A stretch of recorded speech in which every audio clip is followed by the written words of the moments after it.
This is Radio Health Journal. I'm Nancy Benson. This week, the many kinds of grief and why we can't put it on the back burner. Conservation and biodiversity loss and climate change can really no longer be separated from the field of public health and thinking about the health and well-being of all the people on the planet. Grieving for more than the obvious when Radio Health Journal returns.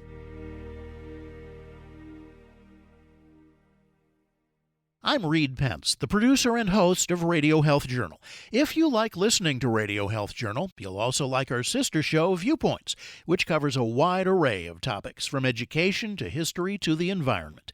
Here's a preview of what they're covering this week on Viewpoints. There's things like candy shoots where you can, send the candy down to the end of the driveway. What are your Halloween plans this year? Then we have some people who come in and plan when they're 30. And we have some people who come in and plan when they're 55 and thinking about retirement. And then I have some ladies who come in at 85 and say, we think we ought to start thinking about it. Understanding a process that we all one day will face. I'm Marty Peterson. And I'm Gary Price. These stories in depth this week on your public affairs magazine, Viewpoints. Listen to Radio Health Journal and Viewpoints on your favorite radio station. And subscribe and listen anytime on Apple Podcasts, Google Play, and Spotify. Also, follow us on Instagram and Twitter at Radio Health Journal.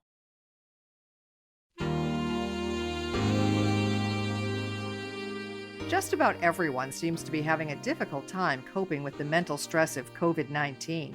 Add in political chaos, wildfires, hurricanes. No wonder the proportion of Americans who have diagnosable depression is up to 28%, a rate that's tripled since the pandemic began, according to a study in the journal JAMA Network Open.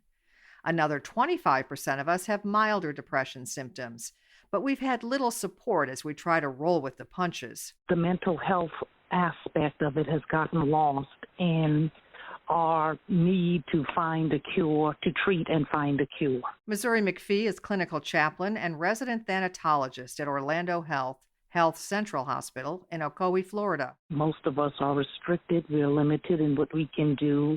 Our lives have changed, and not for the better. People are used to, this is America, people are used to having certain freedoms, and part of trying to control the virus is we have to be limited. We have to wear masks.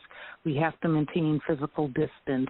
We have to wash hands frequently. There are places that are closed that we would frequent, places of solace, and particularly when a loved one is in the hospital. In some facilities, you can't even go in to visit whether they're COVID positive or not. McPhee says what many of us are dealing with is actually grief, but we may not recognize it. We're attuned to thinking of grief mostly in terms of death, but it can hit us when we lose anything that's really important to us. Grief is not just the physical loss of a loved one. Grief is the loss of a job. Many people are now unemployed. Grief is the loss of a status. With the loss of employment comes the loss of income. With the loss of income comes the loss of a certain way of life. And so to relegate grief to just being about people dying, I think that would be the understatement of the century there. The general public does not typically see those things as a loss. If you lose a job, go get another one. If you get a divorce, go find another spouse or another partner, or just make it on your own until you can't. It's always like those things can be, quote unquote, overcome. Now that those are losses that we have to work through. We don't have rituals for grieving the loss of a job or a home, but today we may not be able to grieve much of anything, even the events that we usually do. For instance, many churches still aren't doing funerals. That means that support is not there either. I don't get the casserole dishes. I don't get the hugs. I don't get the baby, it's going to be okay, maybe on the phone, maybe through a text message, but it's not the same. And then that tends to leave people isolated. McPhee sees unresolved grief piling up on a national scale. Millions of people are suffering multiple losses right now, and each one seems to feed the next. You've lost a job. then you've lost a family member or close friend to the virus. If you've now lost your home because you have lost your job, and you have small children, and now, they've lost their sense of stability. So again, if we don't deal with it, you can see how it keeps piling up and snowballing into one big effect. And I think for some people, the reason we've not seen or perhaps heard a lot about people breaking down or having mental breakdowns is because some of us can ill afford the luxury of grieving. Some of us consider it a luxury because when things happen, we feel that we have to keep going. Okay, I've lost my job. I have to look for another one. Okay, I don't have a home. I have to look for somewhere else for me and my family to stay. The vicious cycle and the bad news that this year keeps throwing at us may lead to a national sense of hopelessness. McPhee says even people who haven't lost their jobs and haven't gone hungry may be stressed by the fear that they'll be next. They may fear that they'll get sick, and they don't know who to trust. All these things lead people to say, oh my gosh, what's going to happen to me? Because I'm just this little small fish in this big pond. Does anyone here even know what I'm going through? And then, of course, again, with the loss of a job, there is loss of health care. Now, what happens if I get COVID-19? How am I going to get treated? What happens if someone in my family, my immediate family, comes down with it? How am I going to afford that? They feel hopeless and helpless, and that no one is hearing them and nothing is being done. I mean, there's supposed to be a second stimulus package, and that has not come. And it seems like everyone who is in a position to help is tone deaf. How this will all play out is anyone's guess. As McPhee says, the national mental health crash hasn't happened yet, but the reckoning will come sooner or later. If you do not deal with your grief will deal with you in the worst way. Not dealing with grief brings its own set of complications. Some of us will act out.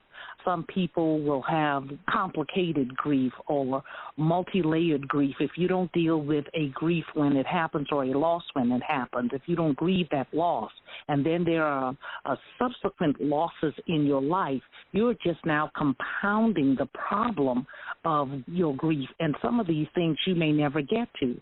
Then we develop behavioral issues or personality issues that we can't pinpoint. Why are we behaving this way?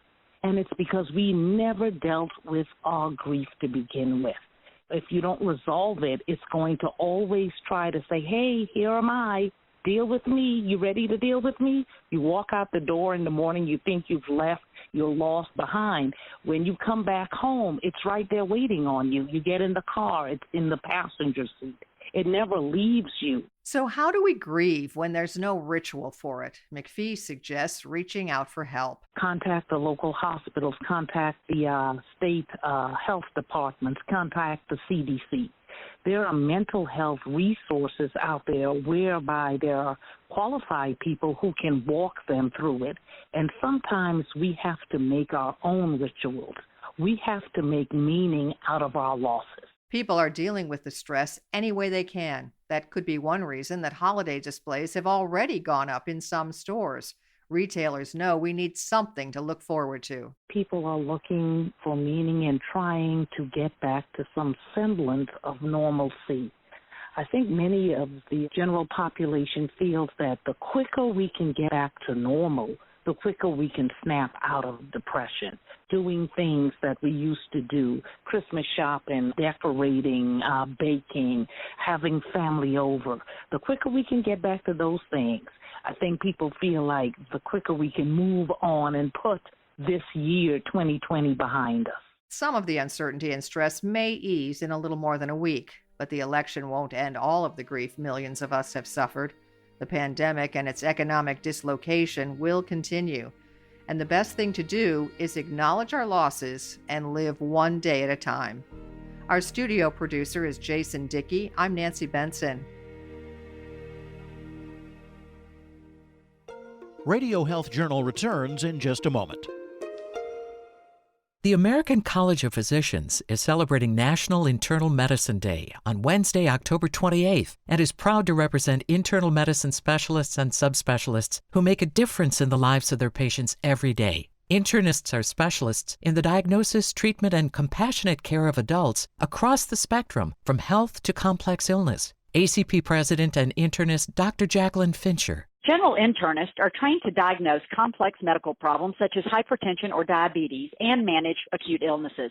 Some internists subspecialize in a related area such as cardiology. And in this time of COVID-19, internists are often on the front lines of public health emergencies to provide information, guidance, and care to help people stay well and out of the hospital. Internists are researchers, teachers, and administrators. They're even sometimes called the doctor's doctor, as they're often called upon to consult to other physicians and help solve puzzling issues. Find out more at acponline.org. Multiple sclerosis affects an estimated 1 million adults in the U.S. alone. In multiple sclerosis, the immune system mistakenly attacks the central nervous system, affecting a person's muscle control, balance, vision, sensation, and cognitive function. Though the exact causes are unknown, Epstein-Barr virus, a very common virus which causes mononucleosis, is the only risk factor identified to date that appears to be necessary for the development of MS. An investigational therapy called ATA188 specifically recognizes Epstein-Barr virus-infected B cells. It is currently being studied in a clinical trial, which is now seeking participants. If you or someone you know is living with progressive MS and is interested in participating in the ATA188 clinical trial, please email patientadvocacy@atarabio.com to learn more and find a trial site in your area. That's patientadvocacy@atarabio.com. A message from Greenstone, a Pfizer company. Most of us know about generic medications, drugs that work in the same way and provide the same clinical benefit as brand name medications, often at a lower price.